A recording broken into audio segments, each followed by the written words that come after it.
mbrëma, sonte në emisionin Pa Kompromis në Bulevard Televizion, e ftuara ime është kandidate e koalicionit të Shqipëria Madhështore, zonja Liriana Kuçana, një emër i njohur, mos në fushën e pedagogjisë, në fushën e arsimit, në fushën e arsimit lartë, por edhe me kontributin e saj në çështjet e komunitetit që shpeshherë është bërë pjesëmarrëse.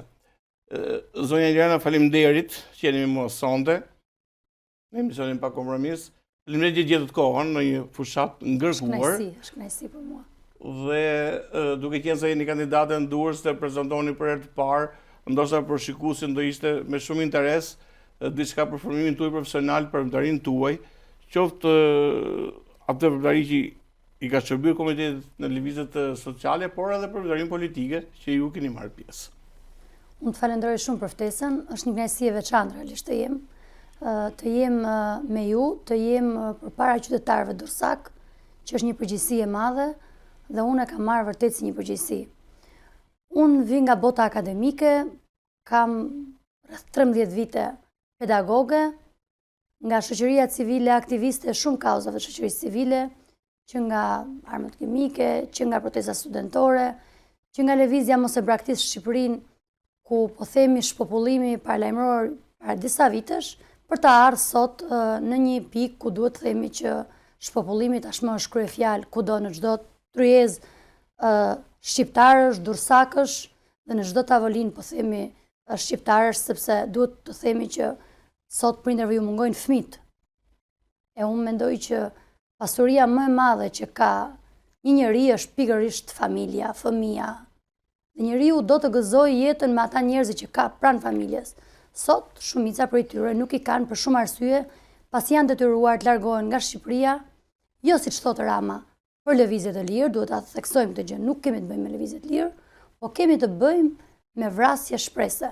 Dhe këtë e thot një pedagoge që në auditorët e saj çdo ditë dëgjon nga të rinjt ku thonë që duam të largohemi për arsye se këtu nuk ka meritokraci. Po zonja Kuçana, do dalim edhe tek zoti Rama.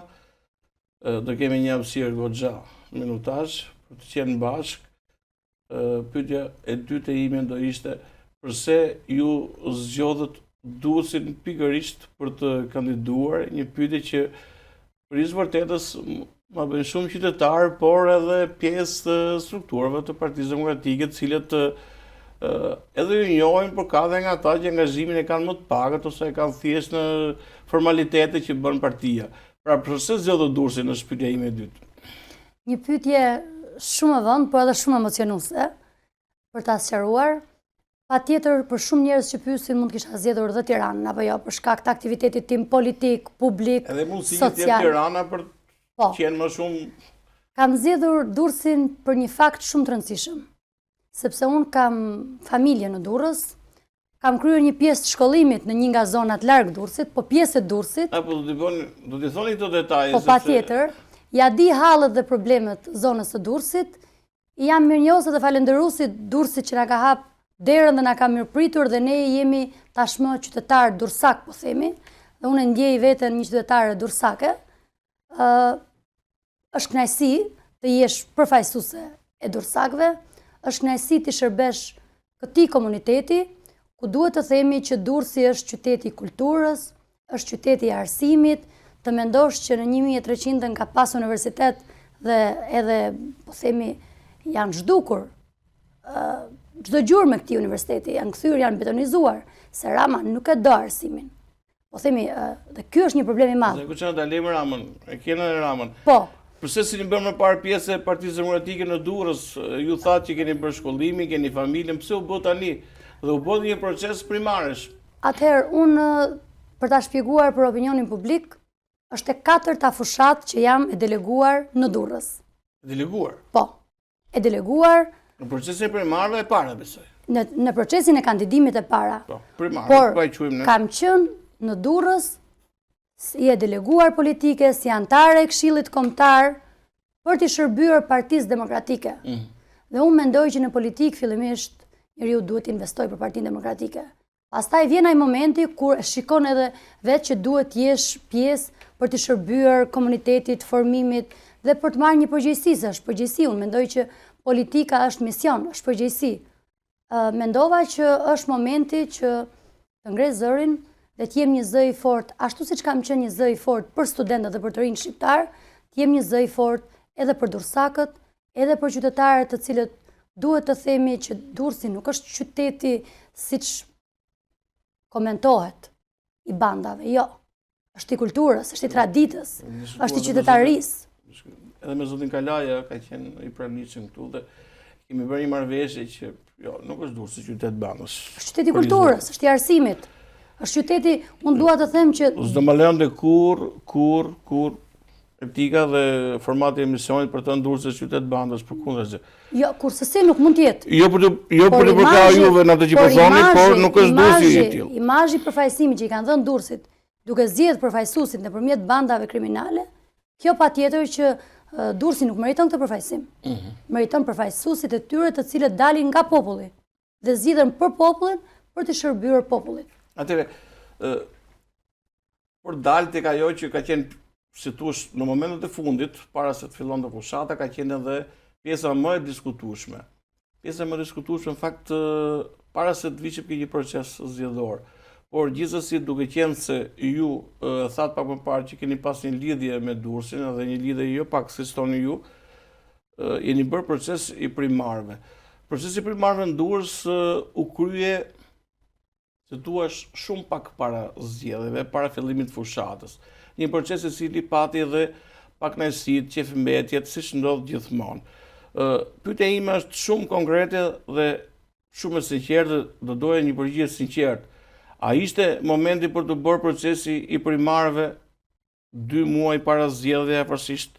Dhe a ishin emrat e listuar, emrat të cilët duhet të votoheshin nga demokratët për të qenë pjesë? Dhe a zbatua ky trend? Pra nëse janë marrë votat, pse nuk u futën gjithë, sepse jo në gjithë qarqet ka funksionuar kështu. Por qeni sinqert. Me pyetjen time unë, pastaj ju më përgjigjen e dini vetë. Ju e dini që unë nëse ka një gjë që bëj mirë është të them të vërtetën.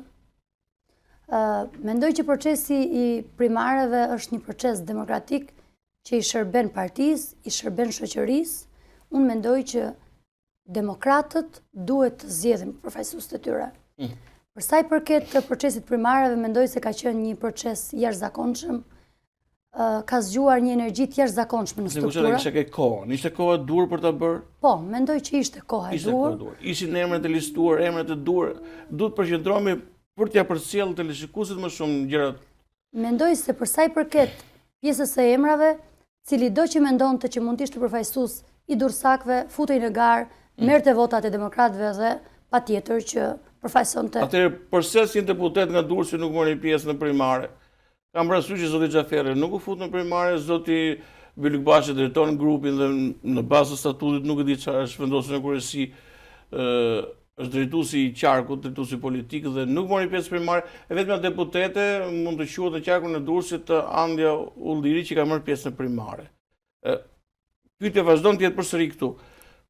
A vërtet 5 paret ishin në primare? Unë mendoj që kjo është zgjedhje dhe më pas zgjidhje.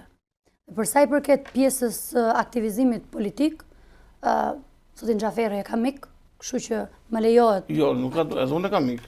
Nuk ka ardhur në emision bile. Po e them publikisht, nuk ka ardhur, po më gënjen, Fredi gënjen, nuk e ka problem, po më gënjen mua si shok. Ke partia nuk e di.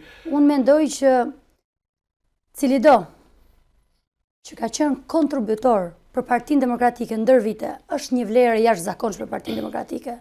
Dhe sot është një moment jo vetëm për Partinë Demokratike, por për Shqipërinë. Dhe unë mendoj që në demokraci, për demokracinë, është një betejë për të kthyer dinjitetin Durrësit, për të kthyer dinjitetin qytetarëve, për të kthyer demokracinë. Dhe kjo është një thirrje shumë shpirtërore, të bashkohemi të gjithë bashkë përballë kësaj beteje e cila ka të bëjë është më shumë për Shqipërinë se sa për partinë.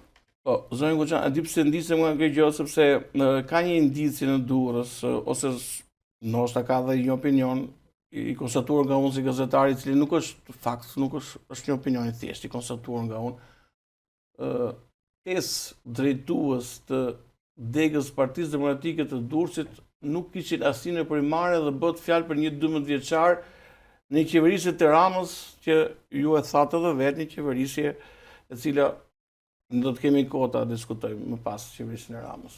Në bllokun e parë të pyetjeve, 5 drejtues të degës Partisë Demokratike të Durrësit nuk u listuan në primare.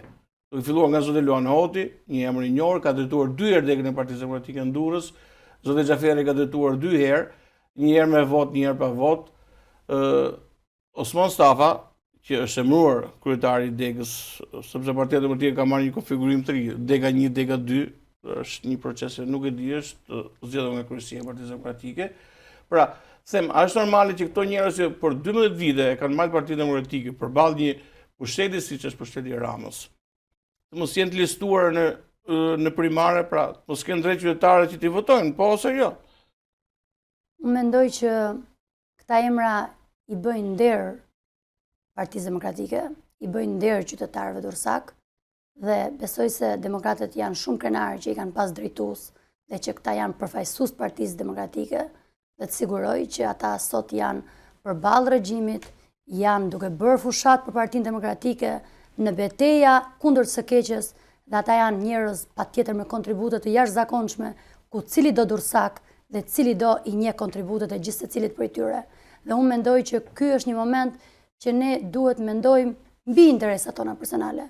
Është mbi, po themi, mbi ne, mbi partinë, bëhet fjalë për Shqipërinë. Dhe kur bëhet fjalë për Shqipërinë, unë mendoj që të gjithë së bashku do të bashkohemi në këtë betejë e cila është për t'i kthyer dinjitetin Durrësit dhe Shqipërisë. Atëherë, në 12 vite, Partia Demokratike ka krijuar një proces i cili nuk ka qenë proces i lehtë faktikisht për një parti e cila ka rrëzuar sistemin, një parti e cila është munduar të ringrihet, por një proces krize në fakt nuk është se ka kaluar dhe Partia Socialiste në formimin tim, në bindjen e mia dhe në përvojën time 30 vjeçare si gazetar, Partia Socialiste ka kaluar më shpejt këtë proces, ka kaluar në të famshëm përblasje të zotit Nano me zotin Meta, por ajo që ndodhi në Partinë Demokratike, zonja Kuçana, duket sikur la një përshtypje jo të këndshme, sepse ndodhi edhe duke u shoqëruar nga disa fenomene që unë duhet të diskutoj me ju, vini, siç e thotë vetë, vini nga jo nga një njohëse mirë e Partisë Demokratike, por edhe një kontribuese e madhe e Partisë Demokratike, siç ishin unë i kam ndarë faktikisht në 4 procese. Partia Demokratike u fut në një proces krize sepse e para ishte që nuk mori pjesë në një proces territorial e cila ishte një kolbë e madhe e Partisë Demokratike. Pra, Partia Socialiste pati të gjithë shanset për të ndarë Shqipërinë ashtu siç donte. Nëse Shjaku është i djathtë, po ja lëmë edhe çik më Minzin që është i majt. Dhe ky ishte një proces që Partia Demokratike ndoshta për vullnet politik dështoi, sepse zonat mbetën pa ata. Procesi i dytë ishte mosmarrja pjesë në zgjedhjet lokale, të cilën atyre i dha mundësi të zgjidheshin njerëzit e tyre, të zgjidheshin militantët e tyre, të pastronin dhe administratën lokale nga njerëzit e Partisë Demokratike. Procesi i tretë ishte dorëzimi i mandateve që ndoshta në formësimin e Partisë Demokratike mund të ishte një proces politik që mund të kishte pasur një ndikim, por rezultoi që nuk ishte i suksesshëm dhe Partia Demokratike me dorëzimin e mandateve humbi dhe atë pjesë opozitare që kishte në parlament dhe u desh të zëvendësonte me njerëz anonim, të cilët Rama i përdori për të miratuar ligje dhe për të miratuar, nuk e di, ato gjëra që i interesonin Ramës në këtë proces. Sa ndikun këto zonja Kuçana, pas si një njohëse mirë e Partisë Demokratike, po dhe si njëri me kontribut, duke vështruar edhe nga një vështrim tjetër akademik, siç ju thatë, tek ajo krizë si Partia Demokratike shkoi. Bëra pyetje shumë gjatë, por në fakt edhe procesi i Partisë Demokratike në opozit ka qenë i gjatë. Kërkoj ndjes. Jo, mos kërkon ndjes se një gazetar profesionist nuk mund ndodhi ndryshe veç të bëj pyetje të tilla dhe nuk mund të kaloj në pjesën zhvillimore pa pranuar fajt dhe gabimet që janë bërë në të shkuarën. E unë mendoj që ky është moment reflektimi për gjithë secilin prej nesh dhe duhet ta bëjmë gjithë secili prej nesh. A janë bërë gabime? Po tur janë bërë gabime. A kemi mundësi ne për të rregulluar dhe për të ecur përpara, po, prandaj jemi sot këtu. Mendoj që mosmarrja pjesë në zgjedhje ka qenë një nga gabimet më të rënda që ka bërë opozita. Të japësh mundësinë dikujt, duke mos marrë pjesë, që të vendosi gjitha pushtetet t'i ketë në dorë Edi Rama, kjo është një gjë që nuk i falet Partisë Demokratike. Nga ana tjetër, kalojmë te dorëzimi i mandateve. Për mua ka qenë, unë jam shprehur dhe në ato kohë ju i mbani më qëndrimet e mia publike. Prandaj edhe kisha edhe Unë jam shprehur që ka qenë një gabim tjetër i Partisë Demokratike, sepse duke dorëzuar mandatet, jo vetëm se prodhoi një krizë të rëndë institucionale, opozitare, por nga ana tjetër ne pam që në listat ku përfaqësuan në parlament nuk ishte niveli i duhur që meritonte. Në fakt dhe një anë të errët të atyre që ndodhen me listat. Po, e vërtet. Dhe duhet të themi që në atë parlament është ulur drejtora Golli. Dhe të mendosh që në atë parlament është përgjegjësi e madhe të ulesh në atë karrige, unë mendoj që është përgjegjësi dhe Partia Demokratike ka pasur kohën mjaftueshme për të reflektuar në mënyrë që ne të pranojmë fillimisht gabimet që kemi bërë, t'i rregullojmë ato, po mbi të gjitha të jemi të bashkuar, të jemi solidar me njëri tjetrin dhe jo vetëm me njëri tjetrin, po edhe përtej njëri tjetrit. Ne duhet bëjmë politikë për qytetarët. Ne nuk jemi këtu për të bërë politikë vetëm për demokratët. Jemi për të gjithë qytetarët dursak. Dhe ishte e mirë.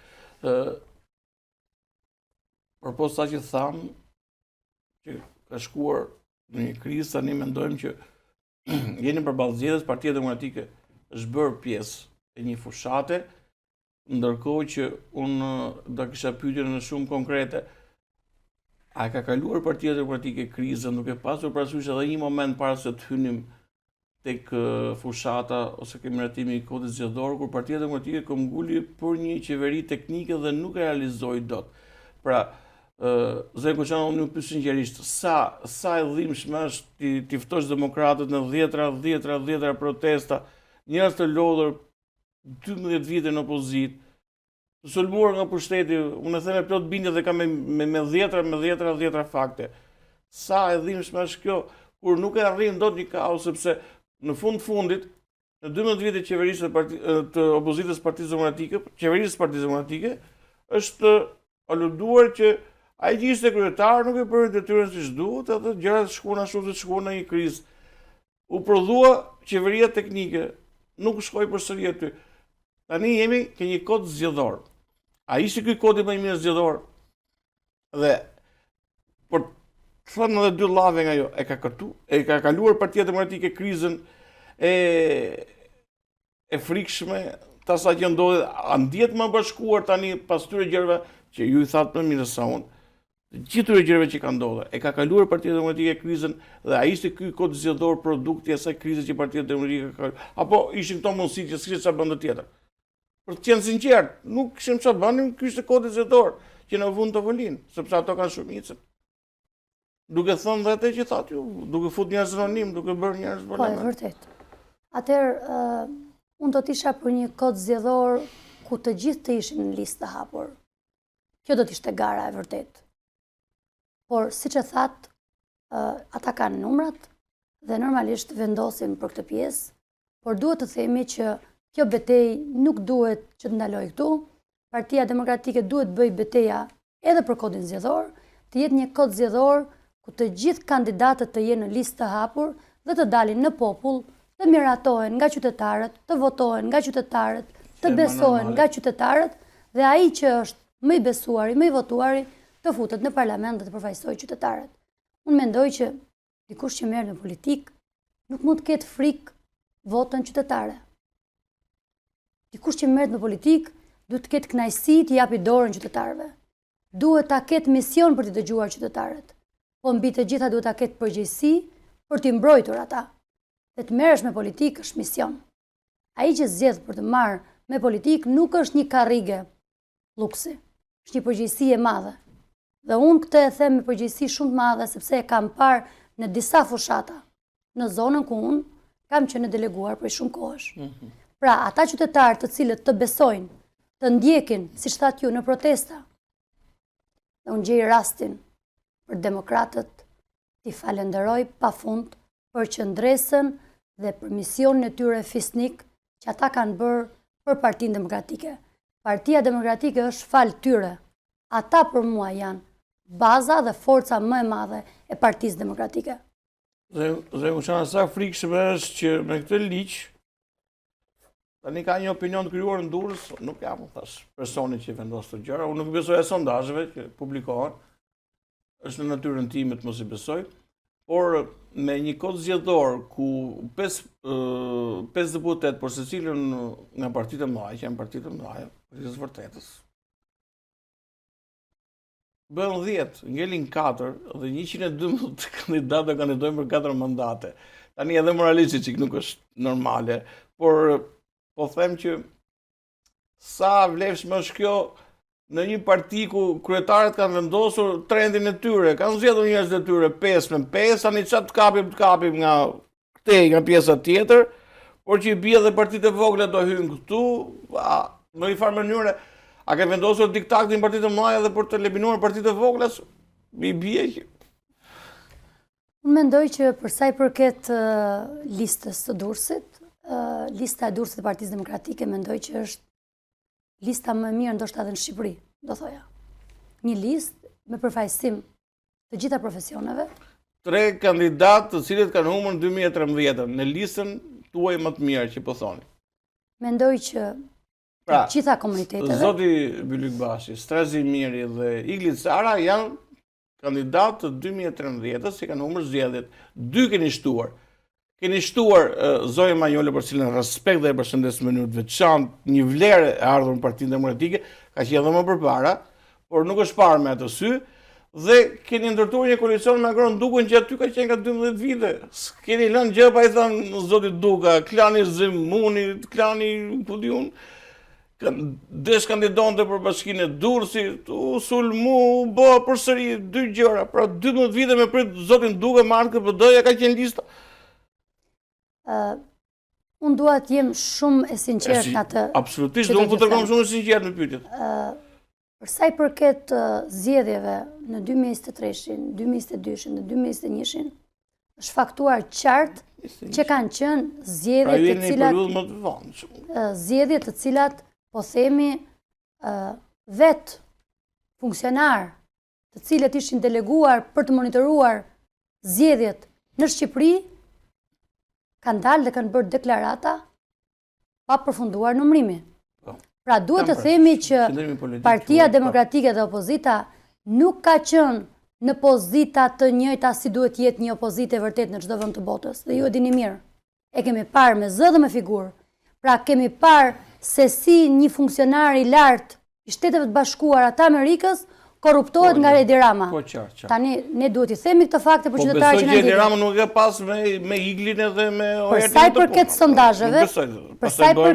sondazheve, ne kemi parë sondazhet edhe te Trump. Nuk të pyeta për sondazhet. Trumpi fitoi kundër çdo sondazhi. Nuk besoj ke sondazhet. Nuk kam lidhje me sondazhet. Do thoja që kam lidhje me një opinion timin më shumë se me sondazhet. Do thoja që ideja është këtu, ju thash, ju në 2013 keni pasur 3 nga emrat që ta kemi bërë një listim për të kërkuar qytetarëve votën, sepse jeni një parti që keni kaluar një krizë, jeni një parti që keni 3 vite, 3 mandate në opozitë, dhe jeni një parti që vini të shtetoni shqiptarëve që ne do fitojmë.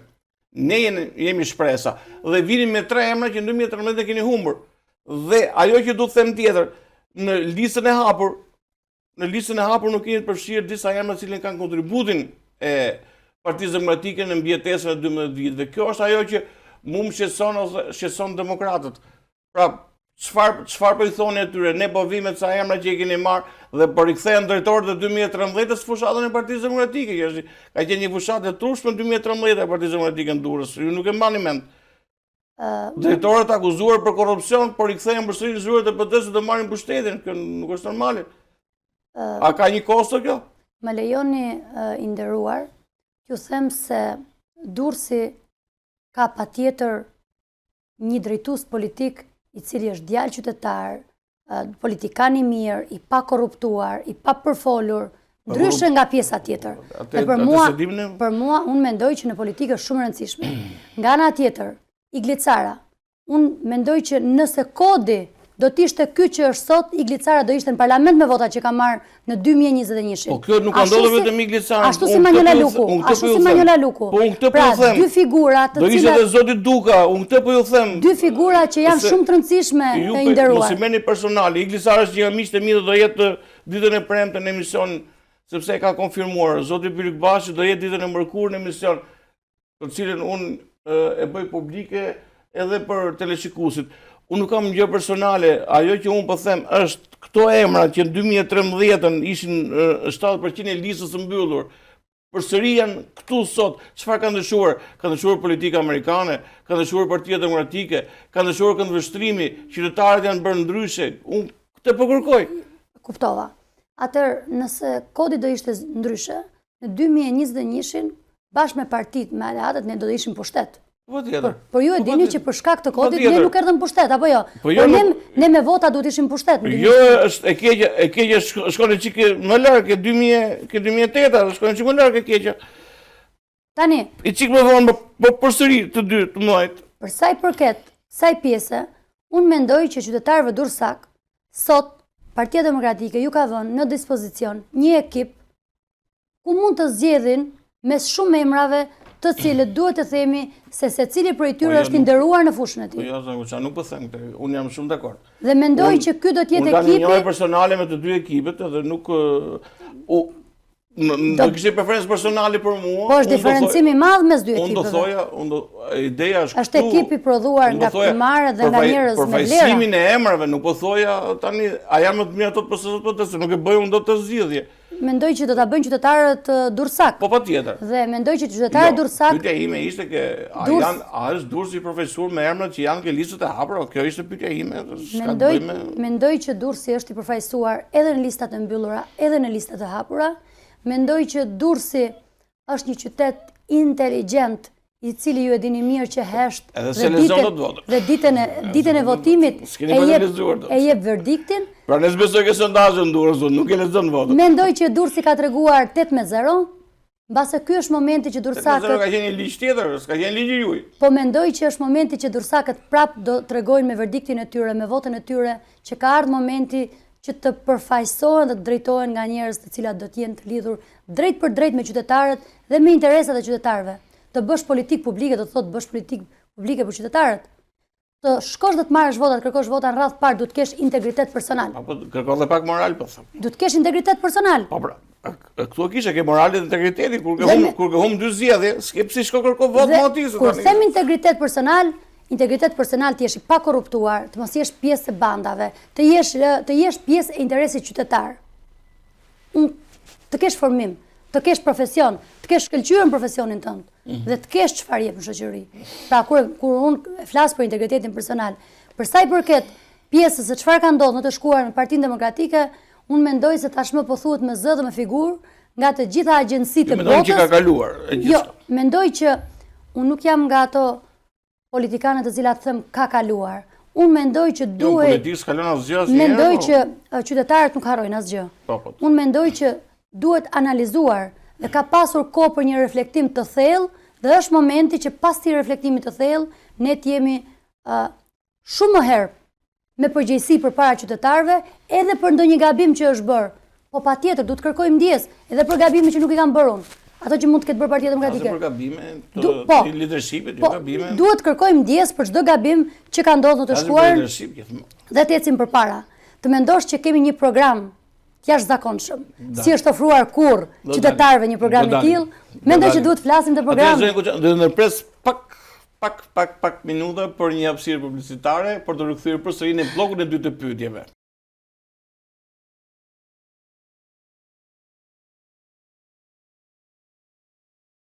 Jemi rikthyer në pjesën e dytë të emisionit Pa Kompromis në Bulevard Televizion. E ftuara ime është kandidatja për ju që nuk keni ndjekur deri tani e Aleancës Shqipëria Mastore, koalicionit opozitar Eliana Kuçana, një emër i njohur në botën akademike, por edhe në premtarinë politike, e cila kandidon si kandidatën në qarkun e Durrësit dhe konkretisht në bashkinë e Durrësit, për të minimizuar dhe çik. Kena folur në pjesë partë të emisionit për formimin e saj, për pjesëmarrjen e saj, kena diskutuar për kodin zgjedhor, kemi diskutuar për problematikën e Partisë Demokratike, një problematikë të cilën zëri Kuçana pati kurajën i thot gjërat ashtu siç ajo i ka parë në shpirin e saj, pa u bërë pjesë e propagandës, por duke bërë pjesë e asaj që ajo ka kontribuar për Partinë Demokratike, parti vlerësh në Shqipëri, një parti e cila synon që ka hyrë në këto zgjedhje për të marrë pushtetin. Do kalojmë në bllokun e dytë të pyetjeve, zëri Kuçana, unë falenderoj për sinqeritetin që treguat në pyetjet e para. Ju tashmë jeni pjesë e listës, në listën e hapur, të Partisë Demokratike për qarkun e Durrësit dhe Krujës, por zakonisht përmendim Durrësin. Ju keni specifike një zonë caktuar ku po bëni fushat, apo fushata është shpërndarë në disa drejtime? Apo keni të përqendruar pra që zonja Kuçana mbulon një njësi administrative, një zonë, sepse Durrësi më sa diun ka disa zonë. Po. Atëherë, ne kemi përgjegjësi politike, por që cili do kandidat mund të shkojë të marrë votë në çdo cep të Durrësit. Se doja dile ke pyetja, duke përqendruar një zonë, njihni edhe problematikët e saj zone më mirë, duke të kontaktuar njerëz që kisha këtu, por gjithsesi unë pyetëm pa bëj. Tashmë fushata ka nisur, ndoshta jo zyrtarisht, por zyrtarisht lejohet bësh fushat, ju keni marrë kontaktet e para me njerëzit, njerëzit kanë filluar t'ju njohin, ju keni filluar të njihni njerëzit, por edhe problematikët. Kush janë problematikët e 12 vjet qeverisë të zotit Rama? Në atë pjesë ju keni kontaktuar dhe në ato njerëz ju i keni pyetur. Atëherë, është çik pyetje gjerë, po jo, ju mund të thoni. Është pyetje e bukur sepse flet për qytetarët, edhe kur flet problematikat e qytetarëve, patjetër që kjo është politika. Nuk është fushata ime e parë, është fushata ime e katërt me Partinë Demokratike. Kisha për me stat më të lartë. E njoh problematikat si e deleguar politike. Disa herë në zonën e Durrësit ja njoh mirë problematikat. Kam qenë vërtet në Durrësin e ri, po themi, por tashmë kam dalë përtej Durrësit të ri dhe përgjegjësia politike është ZAZ-ja 23 që do të themi zona e plazhit, Shkozetit, Ujësjellsi, Ishkëneta, Durrësi i ri, zona ku do të themi që ka një sër problematikash dhe njihen për problematikat e tyre të ndryshme. Unë do të ndaj përditshmërinë time politike. Unë nis në mëngjes kafe me ata që për mua duhet ta them shpjesa më e dashur e jona. Pensionistët, pra gjyshrit dhe gjyshet tona, shpjesa më e dashur për ne. Të flasësh sot, do të nisësh mëngjesin me një pensionist, do kuptosh se çfarë hallësh, çfarë problemesh, se si e mbyllin muajin ata me 150 euro pension. Ndërkohë, po më thoshte një pensionist që kam paguar 70.000 lekë të vjetra për qytetarë që na ndjekin, ujë dhe pjesën tjetër drita, po ilaçe, po me çfarë do ushqehen. Pra, a ka një përgjegjësi kjo politikë që i ka çuar pensionistët në këtë pikë? Mendoj që Partia Demokratike ka zgjidhur këtë problem. Si ka zgjidhur? Si ka zgjidhur? E ka zgjidhur me një program. Sepse ne vim turi, ne vim serioz. Ne vim me një program serioz. Programin? Ti nuk mund t'ju vish qytetarëve. Ju i propozoni zgjidhje, po jo se keni zgjidhur. Unë mendoj, a do vinë, s'do vinë një herë, pastaj po e drejt pyetja juaj si gazetar. Ndërsa përgjigjja ime si politikane do të ishte që çfarë do bëni ndryshe? Kjo është edhe pyetja ime konkrete. Çfarë do bëni ndryshe për pensionistët? E nis me pensionistët, do i marrim me radhë. Çfarë do bëni ndryshe për pensionistët? Ja, do ta them. Pra, pyetja juaj ishte shumë e vënd. Pra do vini. Unë mendoj që në një parti politike dy janë gjërat më të rëndësishme për të ardhur pushtet. Programi, ti je serioz me atë çka do t'ju shërbesh qytetarëve dhe ekipi që zgjedh për t'i përfaqësuar, sepse qytetari do ta ketë marrëdhënien të drejtë për drejtë me deputetin e tij. Hallin dhe problemin e lidh me deputetin e zonës së tij, apo jo. Tani, për sa i përket pjesës së programit, po e nis me pensionistët. Nuk do të ketë pension në 200 euro. Minimalja, pra kemi 20% rritje pensionesh. Do të kemi ulje të energjisë elektrike me 7 lekë. Do kemi nga ana tjetër një kartë konsumatori, ku në fund të vitit një pensionist do marri 450 euro, po themi, nga ajo karta e konsumimit në fund të vitit, që për një pensionist janë shumë. Do shta për ramën nuk janë shumë, se pi 33.000 euro një shishe verë. Po, jo, Po për një pensionist janë Rama shumë. nuk janë shumë, po a rrezikon që këto që thoni ju ti marri ti bëj Rama se mund marri mandatin e 4 dhe ti bëj këto që thoni ju? Edhe ngeli Ramës edhe mandati 5 përse Tani Rama aty ka qenë dhe do i kishte bërë. Rama ka një gjë. Duke qenë se nuk Rama nuk ka bërë kur vjedhë programi. Po, e vërtet, e kemi parë me zë dhe me figurë. Unë mendoj që Rama me tepsi, me tallava, me kazan, me hoqjen e medias. E ka filluar me Kazan Rama, pastaj tepsin, pastaj me Si mund të fyesh mediat? Si mund të fyesh mediat? Po është bërë gazetar vetën, ka dhe televizion. Si mund të fyesh mediat? Unë nuk arrit ta kuptoj dot. Ka dhe një emision sy me sy që shikon tallavam. Si mund të fyesh qytetarët duke shkuar dhe duke bërë tallava? Nuk është ky populli shqiptar. Nuk është ky populli dursak. Rama është tallur boll dhe unë them që kur është boll, është boll. Dhe ky është moment që qytetarët do t'i japin përgjigjen në datën 11 maj. Do kalojmë te programi. Pra, fola për pensionistët. Po, fola për minimumin jetik që është shumë e rëndësishme. Do kthejmë ty, pastaj është ju thatë jemi ke zona plazhi. Zona plazhi dihet që është Rama ka një tezë që thotë rritjen numrit turistëve, turistët që kanë vërshur në Shqipëri. Tani nga kontaktet që ju keni, nga konsultimet e parave që ju keni në zonën e plazhit, është plazhi i Durrësit është shumë i famshëm. Tani është kthyer në zonë urbane për mua, nuk kam më plazh aty, po është për mua personalisht, nuk e di. Konstatimet e juaja. A vërtet ka shumë turistë në zonën e plazhit, bizneset po lulëzojnë aty, turistët po vinë pa harxojnë lekë aty. Çfarë po ndodh aty? Se nuk thoni asgjë. Atëherë, unë para se të shkoj te turizmi, dua ta nis me pjesën qytetare që ata përballën çdo ditë. Të mendosh që zona e plazhit nuk është më zona ku ka qenë me 3000 banorë.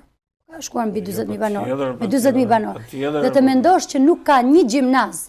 Pra unë si pedagoge, si njeri i botës akademike, nuk e konceptoj dot që në zonën e plazhit të mos ketë një gjimnaz.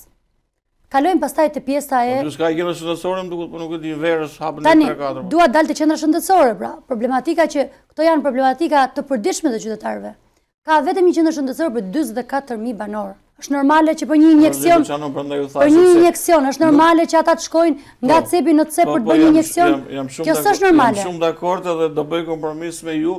Po të futesh në rrugicat e plazhit. Nuk është për plazhi, është zonjë urbane, ka një kontingjent njerëzish që aty jetojnë, banojnë. Njerëz të jashtëzakonshëm, njerëz të cilët aty plazhi është vetëm 3 muaj verës, nuk ka aty gjithmonë ka një komunitet që jeton dhe nuk ka asnjë aty ka përmbytje. Aty ka probleme pasërtije, ka probleme... Aty ka probleme në rreth parë është gjithë gropa. Pra një zonë turistike, ku ti thua turistëve ja vizitojnë, është pamja e parë e turizmit. Është pamja e parë e turizmit dhe e qytetit, ti nuk mund t'ja u prezantosh 2025-ën, se nuk ka turizëm europian dhe nuk ka pasaport europian që ta pranon ty këtë pjesë. Nga ana tjetër ka mungesë uji. Unë e di që edhe për formimin tim, po edhe për formimin tuaj që të flasësh në 2025-ën për ujë, s'ta kishte shkuar ndonjëherë mendja. Për mungesë ujë në 2025 nuk kishim menduar ndonjëherë. Ka 8 vjet që e di unë që Durrësi me projekte është 24 orë. Pra nuk ka ujë në zonë, nuk ka ujë në zonën e plazhit. Dhe sidomos kur shtohet fluksi dhe ka turist, atëherë ka edhe problematikë më të madhe. Pra të flasësh për pasaportë europiane ndërkohë të qytetarëve dursak, qytetarëve të plazhit, Shkozetit dhe gjithë Durrësit, nuk e ke ofruar kushtet minimale, ujë, drita, rrugë, shkolla, spitale, unë nuk e di se për çfarë pasaporte europiane flet ky zotëria, se unë dua sinqerisht. Unë mendoj që njerëzit do ta përkthejnë. Pasaportën europiane jetun duke ju thënë që kaq shqiptar sa keni ngel do t'ju largoj edhe ju që jeni dhe do t'i zëvendësoj me. Është shumë më e thellë ajo pjesë. Nuk e cakton plazhet, Jo, nuk e cakton, po e caktojnë shqiptarët. E caktojnë dursakët. Jo, e kena pikë tjetër temë, jo se do ta caktojnë. As ne të dy se caktojmë sa. Por në momentin që unë kam menduar, sepse unë kam bërë një kallëzim në SPAK për kryetaren e bashkisë zonjën Emiriana Sako për përmbytjen që ndodhi. Po. Është bërë një investim 20 milion euro. Dhe është thënë që pas këtij investimi nuk do të kishte më përmbytje. Në datën 25 janar ju keni parë pamjet, unë kam qenë prezente aty. Dhe kam qenë gjithmonë prezente sa herë është përmbytur zona e plazhit, i Shknetës, Shkozetit. E përshishme, nuk e di, fjala shi e përshishme, sa e bie shi është e përshishme. Po, dhe mjafton 10 minutat e para të shiut dhe Durrësi përmbytet. Dhe ky është Durrësi i turizmit, ky është Durrësi që meritojnë dursakët. Pra unë them që të tulemi me këmbë në tokë dhe të flasim realisht për problematikat, nuk ka nevojë, mjafton të shkojmë te ai problemi që prek çdo ditë qytetarin. Pra, çdo ditë kur fillon shiu, qytetarët dursak kthejnë syt nga Zoti. se ne jemi dhe Parti Konservatore, besojmë familjen, Zot, në komb.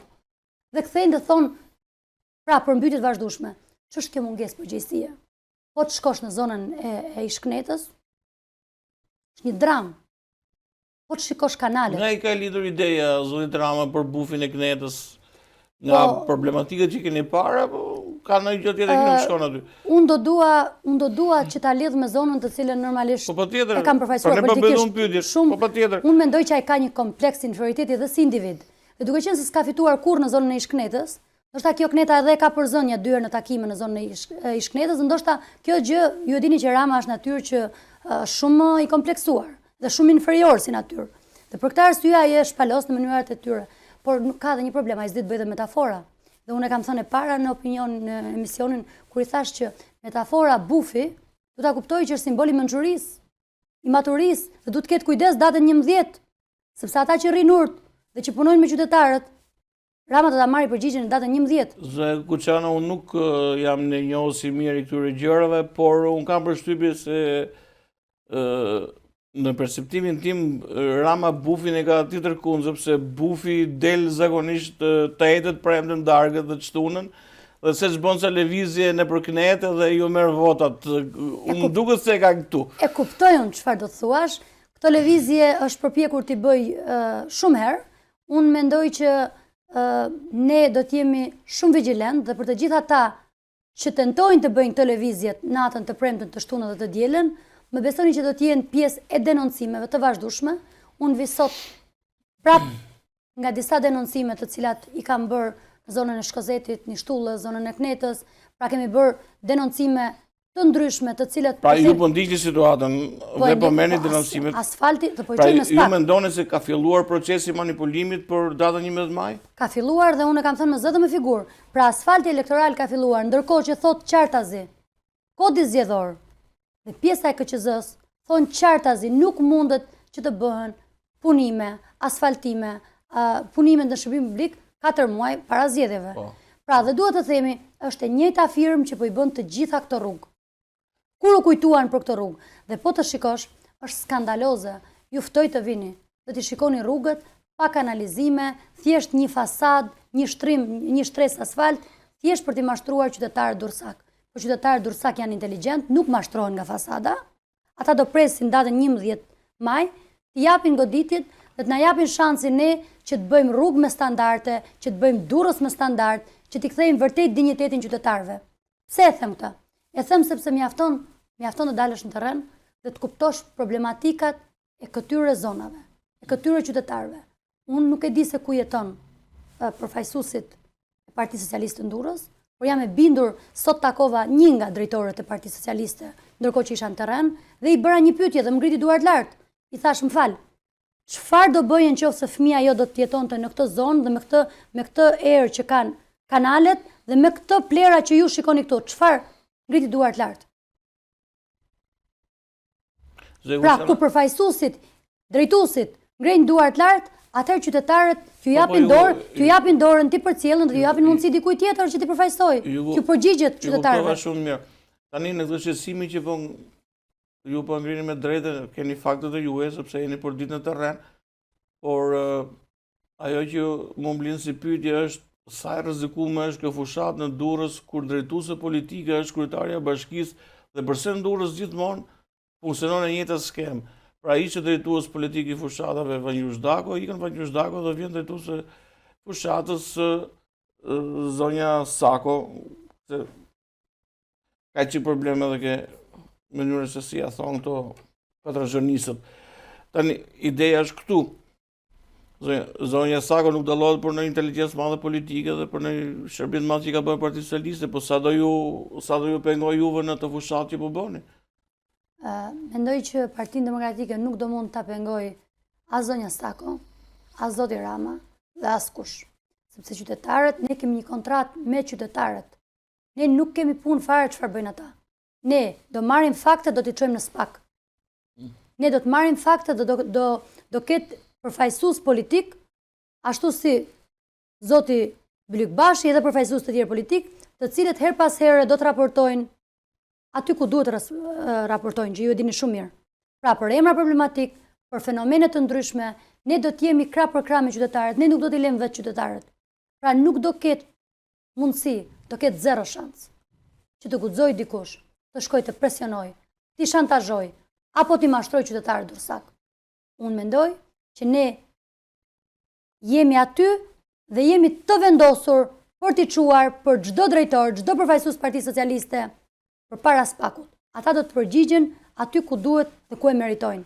Keni konstatuar të besim të qytetarët zonja Kuçana, pra që duke qenë se SPAK-u ka arritur një marrëveshje me institucionet e drejtësisë, por kuptohet me drejtsimin e ndërkombëtarëve, por qenë një monitorues i zgjedhjeve, gjithë problematikës si ju thoni, denoncimeve.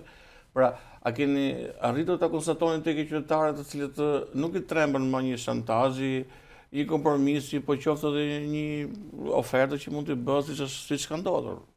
Bëj me dije qytetarëve dursak që na ndjekin, vetë institucionet më të rëndësishme të Bashkimit Evropian do të monitorojnë vetë zgjedhjet në Shqipëri. S'ka ndodhur kurrë më përpara, është hera e parë që ndodhi kjo gjë.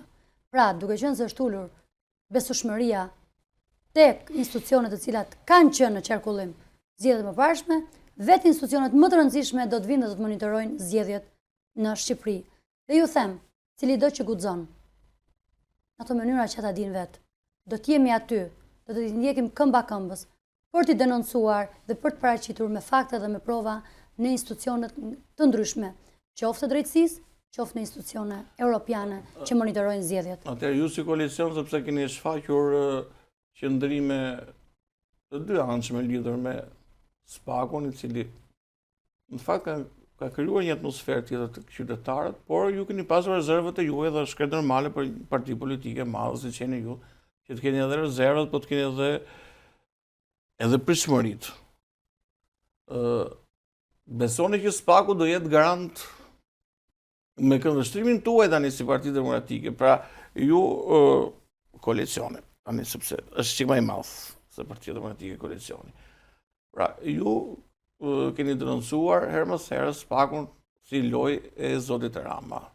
Tashmë SPAK-u ju e thatë të vetë pa më parë është bërë garant me një marrëveshje disa palçe, jo vetëm SPAK-u, edhe prokuroria, Institucione edhe institucione ndërkombëtare.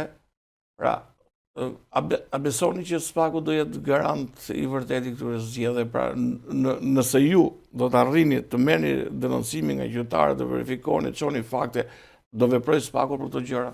Atëherë, se është me shumë interes për qytetarin që mos i shkoj vota. Tani dua ta nis fillimisht me pjesën e SPAK-ut. Unë futem në kategorinë e politikanëve të cilët respektojnë institucionet. Dhe di mirë se çfarë është ndarja pushteteve. Edhe zoti Berisha e ka thënë, ka prokuror patjetër me integritet, por ka edhe prokuror pa integritet. Ashtu siç ka në çdo profesion njerëz me integritet dhe njerëz pa integritet. Zonja Kuçana keni sulmuar direkt drejtuesin e institucionit. Tani, Tani, për sa i përket pjesës të institucioneve, unë mendoj që duke patur institucione ndërkombëtare, të cilat ato do të monitorojnë edhe SPAK-un. Ta monitorojnë dhe SPAK-un nëse do ta bëj punën siç duhet.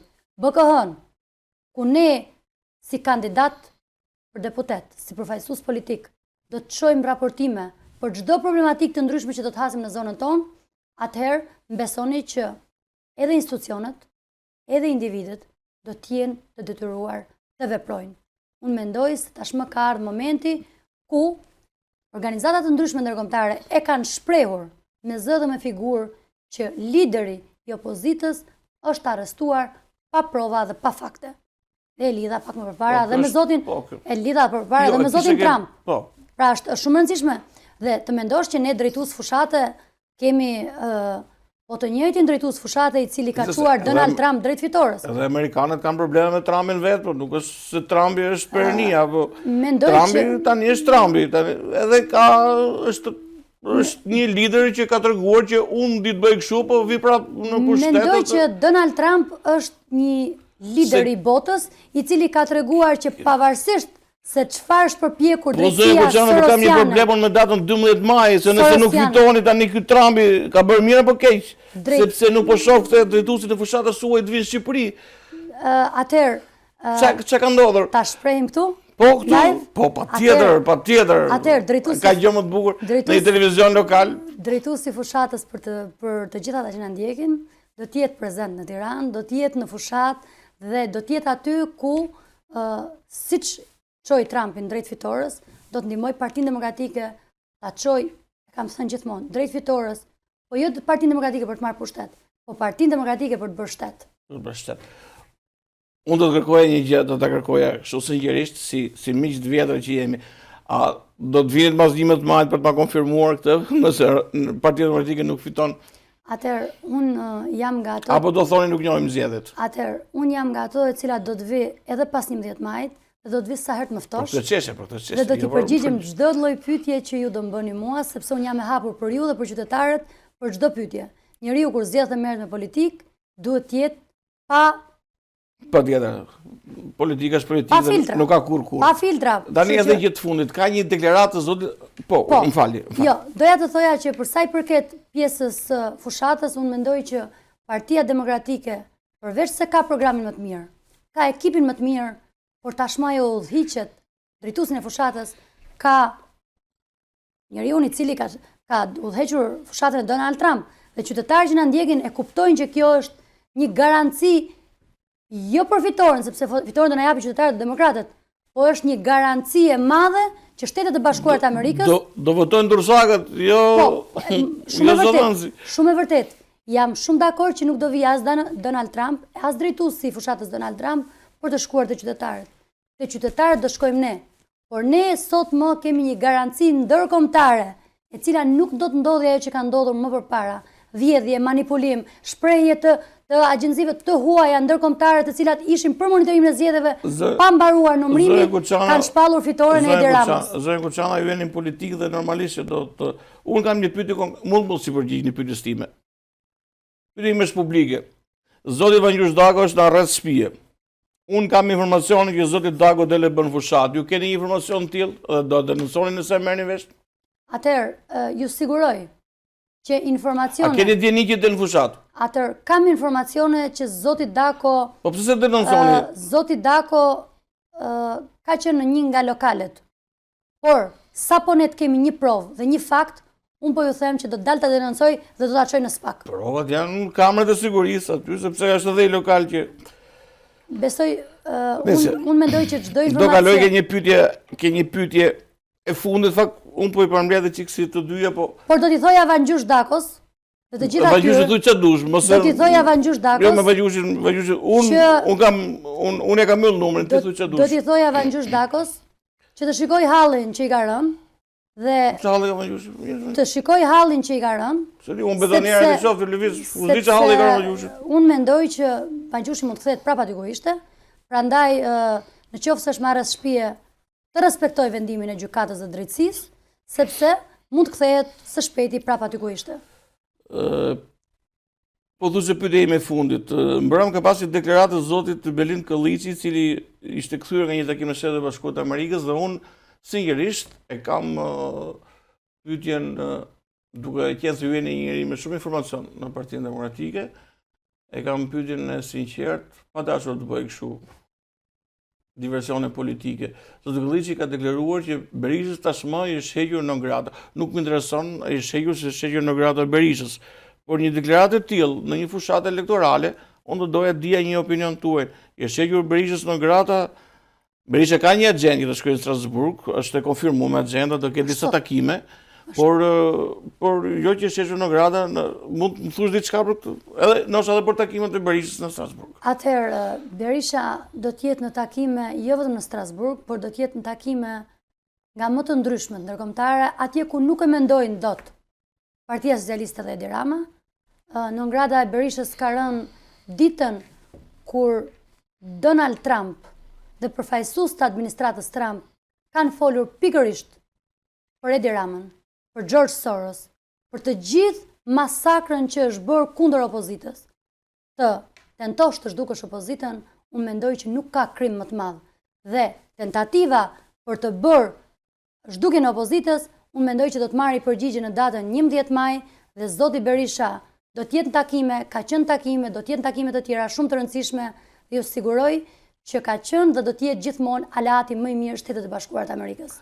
Unë shpresoj të mos zgënjeni zonja Kuçana, sepse pastaj do të bëjmë edhe analizën pse u zgënjyet.